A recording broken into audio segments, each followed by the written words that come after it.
Indra Yolanda Prisciawati, NPM 2019 10325116. Saya dari Fakultas Ekonomi dan Bisnis, Prodi Manajemen. Nah, di sini saya akan menjelaskan sedikit tentang materi kepemimpinan. Oke, jadi kepemimpinan itu adalah kemampuan atau kekuatan seseorang yang ada di dalam dirinya untuk memimpin atau mempengaruhi orang lain atau mempengaruhi anggotanya atau tim kerjanya atau masyarakat. Nah, di mana tujuannya adalah itu untuk mencapai target atau goals yang telah ditentukan. Nah, sedangkan pemimpin apa sih? Nah, jadi pemimpin itu adalah seseorang yang diberi kepercayaan sebagai ketua atau kepala dalam sistem di sebuah organisasi, masyarakat, ataupun perusahaan. Dengan begitu, maka seseorang tersebut harus memiliki jiwa kepemimpinan atau kemampuan untuk memandu atau mempengaruhi seseorang dalam suatu kelompok tersebut. Pemimpin yang ideal menurut saya adalah presiden pertama di Indonesia.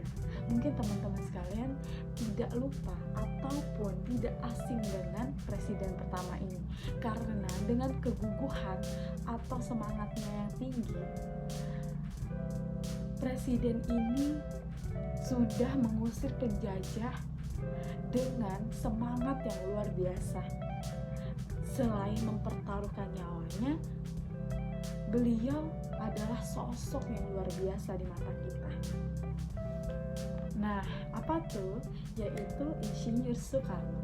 Nah, Insinyur Soekarno adalah orang yang berani dan terlihat idealis.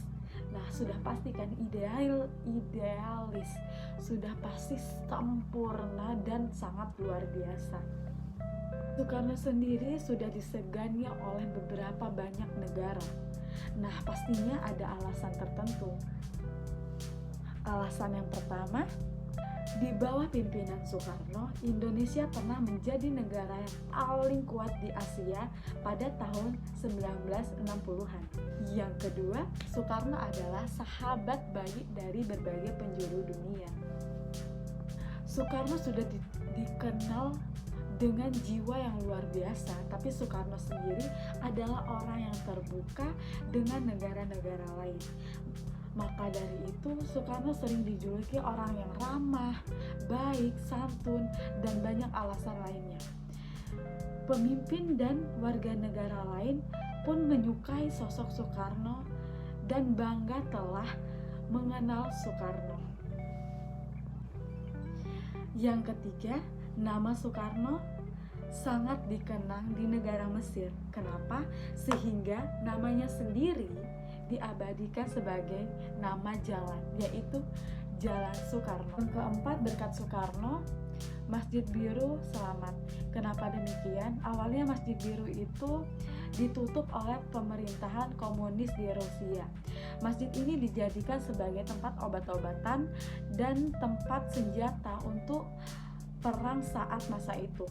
Nah, tetapi berkat masuknya dan usaha Soekarno, Masjid Biru ini menjulang tinggi dan masih berdiri sampai sekarang.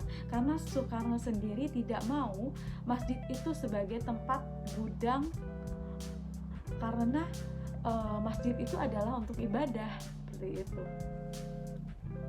Yang kelima, karena jasa Soekarno, pemerintahan Kuba menerbitkan Perangko Soekarno.